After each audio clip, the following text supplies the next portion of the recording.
Você já percebeu que quanto mais a gente tenta controlar os pensamentos, a mente, mais ela controla a gente?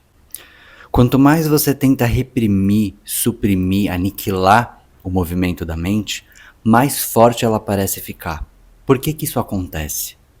Nesse vídeo eu vou te ajudar a compreender o que é o verdadeiro autodomínio, segundo as tradições xamânicas, a simbologia do xamanismo, a cosmologia das rodas, em união com a filosofia do yoga e do Vedanta. Bom, o autodomínio, ele não é uma repressão, não é um controle por força, por supressão de alguma coisa. Ele é um controle pelo conhecimento. É isso que essas sabedorias vão nos ensinar. E a gente precisa desses conhecimentos para conseguir entender de fato e trazer para as nossas vidas, para que isso fique prático para nós, num dia a dia que às vezes dificilmente cabe, ou que a gente não tem realmente, né, essa formação psíquica e física, digamos assim, para ficar em estados meditativos clássicos. Então o problema não é a falta de controle, é a falta de conhecimento. E nesse caso, o conhecimento da mente. Então, como no yoga e no Vedanta, nós vamos considerar a mente como um objeto a ser observado, um objeto a ser estudado ou a ser investigado. Ela está à parte de nós. Diferentemente do Ocidente, até da ciência moderna, o Yoga e o Vedanta olham então a mente como um fenômeno que está separado do cérebro, das funções físicas, do que é físico.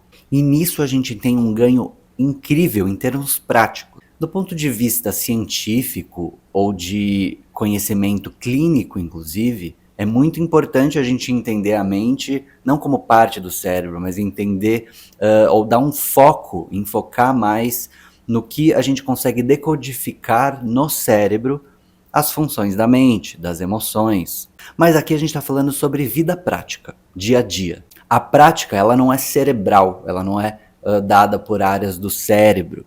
A gente está sentindo a mente acontecendo. Muitas vezes ela está gerando muitos problemas, ou a gente pensa que ela que gera problemas. Então vamos olhar a mente como um objeto a ser olhado. Percebe aí agora o que está rolando na sua mente. Nesse momento você está concentrada, concentrado aqui no que eu estou falando, talvez possa estar fazendo alguma outra coisa ao mesmo tempo. Então você está guiando a sua atenção está sendo levada para um ponto específico.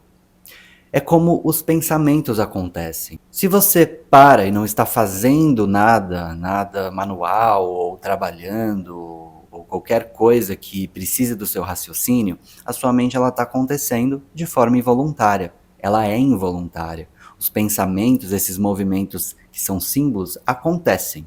Ponto final. E você está tomando consciência. Você está observando esse movimento, tanto que você consegue identificar. Tive um pensamento tal, tive uma imagem tal, estou com uma preocupação outra. Pensei em alguém, lembrei de algo. Então, em termos práticos, você está observando a mente. Agora, a pergunta-chave do Yoga e do Vedanta, inclusive que orienta a meditação, é: quem é o que observa então? Se eu observo a mente acontecendo, os seus movimentos, quem é este observador? Por que um pensamento consegue ter tanto poder sobre o meu estado emocional físico? Levando às vezes até a crises. Há períodos muito longos em que aquela ideia fica encasquetando aqui, aquela preocupação fica aqui. E ela é muito mais uma construção do que de fato é a realidade. Quantas vezes o seu pensamento foi exatamente coincidente com o que aconteceu? Então a mente é um fenômeno que possui elementos e movimentos. A mente, mesmo pela ciência moderna, não foi encontrada. Aonde está a mente? De onde ela surge? Aonde ela termina? Então ela é um instrumento da realidade humana e de outros seres também, que parte da consciência, do observador que percebe a mente. Então aquilo que eu posso observar, decodificar, entender e trazer símbolos, significar aquilo, não é o que eu sou. Isso que o Vedanta vai dizer como base desse estudo. Se eu consigo observar um objeto por inteiro, como que poderia eu ser ele? Se eu consigo dizer e observar a minha mão, como que eu seria ela? Afinal de contas, ela é minha mão, eu possuo ela. Como que eu vou ser aquilo que eu consigo ter? A minha mente está sendo possuída, eu tenho ela, então eu não sou o que ela é. Então, a partir desta ideia, vamos considerar isso, a gente já até cria um espaço entre nós, entre a realidade do que somos de fato e o que é essa movimentação toda. Claramente, existem sentimentos, situações, pensamentos que são factuais, que são reais na realidade agora. E a gente precisa lidar com eles. Mas o problema é quando todo esse movimento, os pensamentos, as preocupações, até os fatos, eles têm um poder tão grande sobre nós que o nosso estado interno, físico também, relacional, ele é completamente influenciado por essa subjetividade, por esse movimento todo. Essa é a proposta, inclusive, das tradições orientais que trabalham com a meditação e com práticas que utilizam a mente como instrumento. Vamos voltar a usar a mente como um instrumento que esteja ao nosso favor, que esteja do nosso lado, porque faz parte realmente da realidade humana. Por que ela está gerando tanto adoecimento, tanto desconforto, tanto conflito? Ela não precisaria gerar conflito se a gente soubesse como lidar com ela, nos relacionar com ela de uma forma mais sustentável, mais mútua. Então aqui eu vou trazer a ideia da cosmologia das rodas. A cosmologia das rodas, que é um mapeamento, um guia da tradição xamânica que ajuda a gente, por meio de símbolos, entender muitos desses caminhos que estão ali subjetivos demais. Então eu vou estar tratando algo que é muito simbólico de fato, pensamentos, ideias, imagens, isso tudo são símbolos, são signos, até as palavras mesmo são símbolos que a gente deu para facilitar a comunicação, por exemplo. Então você aí na sua cabeça você está falando em algum idioma específico, certo? O que outra pessoa do outro lado do mundo pensa originalmente falando através de outro idioma. São signos passando ali que foram aprendidos. Então tudo que faz parte da mente, no sentido que a gente consegue decodificar, são símbolos. Por isso que é importante, não só importante, mas muito útil para nós, dentro desse processo de conhecimento da mente, entender quais símbolos que estão operando aqui. Será que existem novos símbolos que a gente pode atribuir a todo esse movimento para facilitar essa organização, e da organização eu consigo ter o domínio, não pela força bruta, mas pelo conhecimento? Agora, o que a gente consegue organizar, uma bagunça toda, coloco isso daqui, esse vai para cá, eu consigo conhecer aquilo melhor também. Então a gente precisa organizar tudo isso e por meio de símbolos, enumerar ou dar nomes novos ou fazer associações. Então, na cosmologia das rodas, agora a gente vai fazer a associação com o norte. As rodas são sempre bússolas. Sul, norte, oeste, leste. Este, sim, é um caminho que faz sentido. Tudo começa no sul, chega no norte, oeste e leste. Seria uma representação simbólica de caminhos que acontecem dentro da psique, no nosso corpo, na própria natureza. Se você quiser entender melhor a cosmologia das rodas em si, eu vou deixar aqui um vídeo indicado em que eu explico exatamente todas essas simbologias e o porquê de cada caminho dentro da roda. Existe também o meu primeiro vídeo falando sobre o sul. Hoje a gente está falando aqui sobre o norte, a mente. O sul são as emoções, a criança, as águas, e o norte agora, a mente. Então vamos trazer os símbolos que representam junto nesse lugar do norte a mente. Estamos no norte, estamos na mente. Aqui estão também representados os arquétipos, os símbolos do ancião, do ancestral. Quando eu tenho no sul, na outro extremo dessa linha vertical, a infância, o pueril, o nascimento, aqui no norte eu chego no ancião, no idoso, ou mesmo no adulto, aquele que tem um pouco mais de sabedoria experimental, que viveu processos, ou seja, tem memórias. Assim como a mente é formada por memórias. Tudo que a gente viveu e a gente racionaliza, todo o nosso intelecto e o conhecimento intelectual, ele vem do passado. Foi aprendido algum conhecimento que a gente utiliza. E utilizamos esse passado experimental, vivencial, teórico, para dar andamento à nossa vida, ao nosso futuro, pensar o futuro também. Porém, o problema é que, como a gente não fez esse caminho mais minucioso de entender quais emoções, bloqueadas ou não vividas ou não, geraram pensamentos, evitações, desejos, angústias que ficaram ali, travando a abertura para o novo.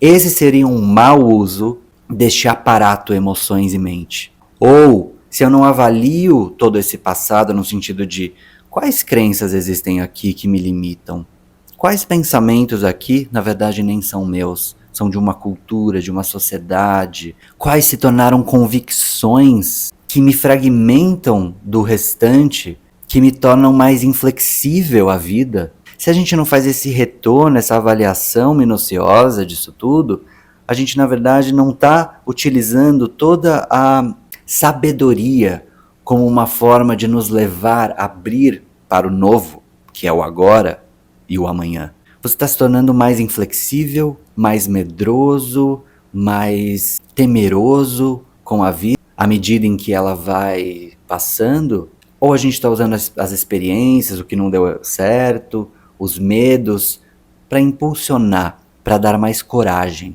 Essa é a visão do ancião numa sociedade originária, por exemplo. Sociedades orientais também vão considerar a hierarquia do ancião, da anciã, como uma referência, não de saudosismo, mas de sabedoria, de guia, uma bússola. O que são os mestres? Mestres anciãs são aquelas que, por conhecer, não bloqueiam o futuro, não inflexibilizam, inclusive sabem dialogar muito bem com o jovial, com o novo, com a ideia do novo. Então há um diálogo, um casamento aí. Em termos psíquicos, então, se a gente não conhece a nossa mente, como ela foi formada, como os pensamentos, e aí de novo, as evitações, as dores, as angústias, as raivas, aí vai para as emoções também, né? Mas tudo aquilo que a gente está pensando que é mais automático, se a gente não avalia o automático, a gente perde a oportunidade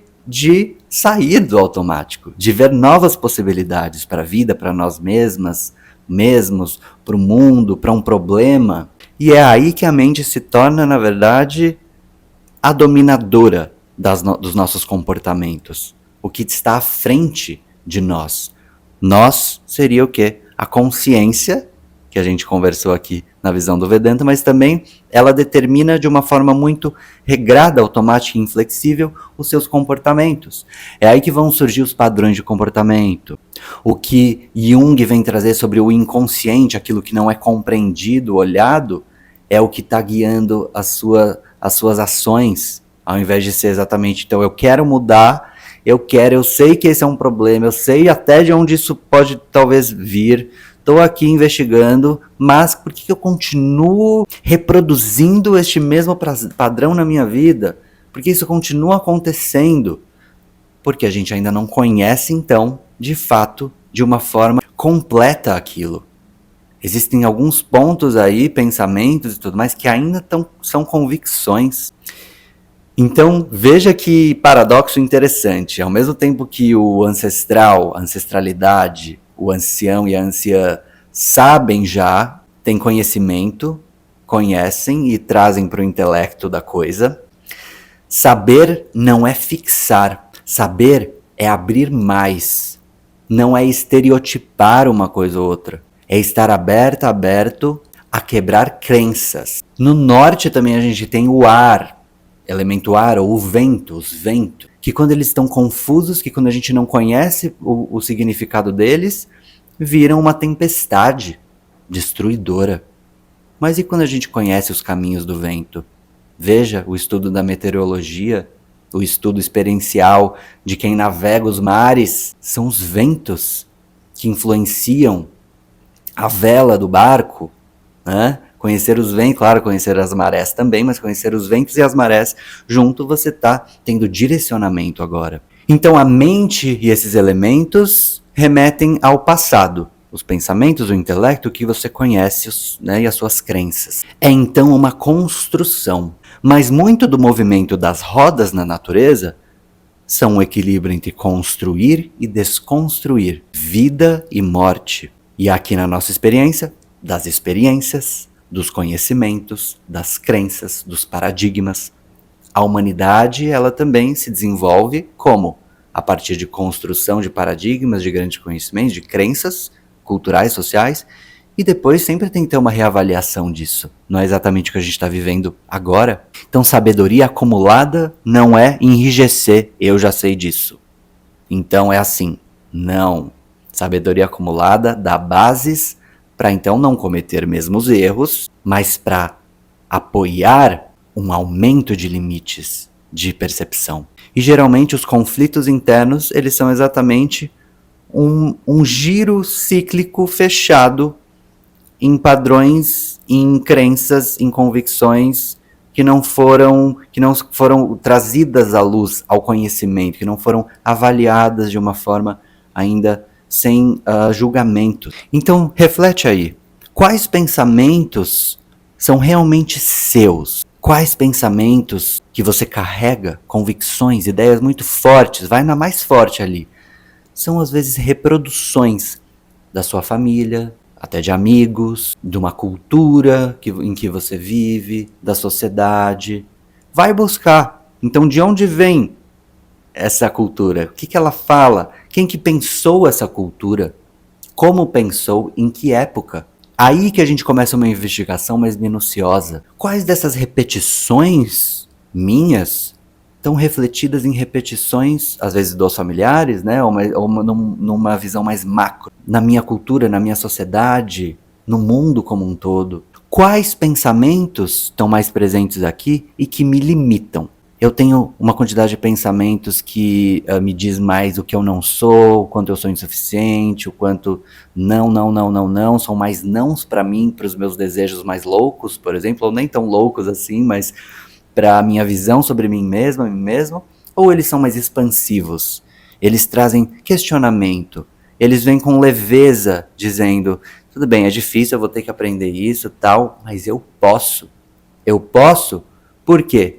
Porque olha o mundo todo, olha a humanidade como ela é maravilhosa, olha o universo ao dispor e criando o tempo inteiro, sendo a criação em si. Quais são os tipos de pensamento aí, as categorias de pensamento que estão mais presentes? É então de te dizer não, de te limitar ou de dar possibilidades? Quando um problema vem à tona, como é que você aprendeu a lidar com eles? A se frustrar, mas no sentido de ter raiva, aquela coisa do, né, fizeram comigo, então eu vou fazer o mesmo, ou eu vou utilizar essa situação aqui para me expandir mais. Veja, você está utilizando o passado, que pode ser recente ou muito antigo, mas para me expandir, para me inspirar mais, para avançar na forma como eu sinto a vida, como eu tenho coragem de enfrentar, talvez situações que vão ser semelhantes, que vão vir, a gente sabe que vai, ou que vão ser ainda mais desafiadoras. E claro, não quero trazer aqui uma visão de positividade tóxica, tá? Temos muito cuidado com isso. Não é que sempre, nossa, tudo que acontece é uma desgraça, uma desgrama na minha vida e eu maravilhosamente vou pensar assim, de pronto. Não, tá? Nem eu gostaria que um dia, né, eu gostaria de chegar nesse ponto, mas ainda não. Somos humanos, a gente fica puto mesmo, fica com raiva e vai, né, chorar também, fica angustiado e deixa essas emoções fluírem. Isso é muito importante, inclusive. Mas tendo vivido a tempestade emocional, como que a gente vai então dar significado para essas emoções aqui dentro, para essa situação? Como que essa biblioteca interna vai passar a lembrar disso aqui? Reproduzindo essas emoções muito afloradas, evitando viver, se arriscar porque tem medo disso acontecer de novo, ou se abrir mais porque conheceu isso daqui. Essa é a ideia deste movimento todo, dessa ventania que vem e que vai nos tornando anciãos de nós mesmos, sabendo redefinir caminhos, sabendo a partir de nós, desse referencial, que a gente, né, precisa confiar nele, claro, ter as referências, as ajudas, o coletivo, mas esse referencial é de cada um, é individual isso, porque é uma experiência individual, por mais que eu esteja trazendo aqui em símbolos. Então veja também a sua mente como um objeto, mas também como uma anciã que te dá informações, sejam elas conflituosas ou não. No primeiro momento, vamos aprender então a não entrar, mergulhar nesse conflito, e com isso que a gente consegue pela prática da meditação, por exemplo, da escrita intuitiva. Vem pensamentos, eles estão muito doidos aqui dentro, vamos escrever, escreve à mão, principalmente, pode ser no celular, né, mas vamos voltar assim a trazer todos os sentidos para esse movimento, até porque às vezes é tanta bagunça mental, conflito, que a gente precisa trazer mais movimento do que só um movimento de dedos. Vai lá, escreve, bota pro papel, leia depois, vê se faz sentido, se não, se você descobre alguma coisa ali também, a escrita é muito legal com isso. Movimenta o corpo. Então aqui é a diferença entre uma herança viva, que flui e que tem a potência da ancestralidade, ou um condicionamento morto, que está ali já as traças, as moscas, e precisa ser movimentado, precisa ser conhecido. O que está morto e está vivo aqui dentro? Então, pontos a investigar. O que na minha vida são crenças herdadas, padrões que vêm da família. Às vezes você vai até fazer uma investigação com seus próprios familiares. Como era tal pessoa, como era tal outra, talvez até você saiba disso. Se você não tem acesso a essas informações, veja na sua cultura, na sociedade, aonde você vive, como é formada a moral aí, a cultura do local. É uma junção de culturas? Qual que é a mais forte que se expressa ali? De onde vem tudo isso? Quem foram os pensadores disso? E muitas vezes você vai até se inspirar muito mais com essa ancestralidade, buscando isso, do que encontrar padrões ruins, tá? Não é também isso. São padrões, quais são, o que está dentro desse movimento todo, desse, né, caldeirão todo, que é maravilhoso, e eu nem reconhecia como, nossa, olha que legal, eu tenho essa mesma característica, que incrível. Então, que influências são essas? Como elas estão operando aí dentro? E lembrar disso, quando você identifica pensamentos, padrões, essas influências, né? Crenças, tudo mais, elas me expandem, elas me inspiram, elas me fazem querer, né, sentir, me dão esperança na vida, principalmente, me fazem me sentir, né, mais humano até, e querer viver mais, me aproximam do outro ser humano, me tornam mais compreensível, mais motivado para essa vida, para esse mundo, ou me limita, ou me coloca num lugar diminuto. Os referenciais que você tem, mesmo que pareçam que funcionem mesmo ao longo da vida e da história, eles te dão oportunidade, possibilidade de questioná-los, ou eles são inquestionáveis? A gente tem que tomar cuidado com esse lugar do inquestionável. É isso e ponto final. Porque a vida não é uma conclusão em si. Crenças são construções. Muitas vezes elas ajudam e elas se mantêm por longos períodos vivas, porque de fato, principalmente aquelas que estão associadas a né, conhecimentos e crenças que na verdade não são crenças construídas, são dadas pela observação da natureza, são as expressões da natureza. A natureza não mente, né? Mas as crenças que são muito construções, que é aí que a gente tem que olhar, né? O que elas estão fazendo com a minha vida, com as minhas relações, se elas estão expressas no mundo, o que elas estão fazendo no mundo, gerando confronto, conflito, repetições de confrontos e conflitos, ou dando abertura para a vida acontecer de uma forma mais coletiva mesmo, mais sustentável, mais livre. E o resultado disso tudo é o discernimento, é essa razão que é mais consciente. E as pequenas doses que vão gerando mudanças muito grandes, tá? E rápidas, mas é aquilo, não é querer logo o resultado de uma mente já dominada. Não. É aquilo, você vai percebendo, você vai fazendo um pouco, porque claro, aquilo também gera relaxamento, né? Conforto, ou traz um desconforto, mas que você consegue, né, ressignificar aquela sensação de desconforto. Isso é muito rico para o seu dia a dia, mas também você começa realmente a perceber isso, é singelo. Quando você percebe, você não reagiu tanto a algo que, nossa, eu reagiria a isso. Eu já teria uma reação impulsiva aqui. Isso é muito lindo, é você começar a observar algo nascendo sem forçar, entendeu? De você mesma, de você. E para isso a gente tem as práticas meditativas, meditação clássica.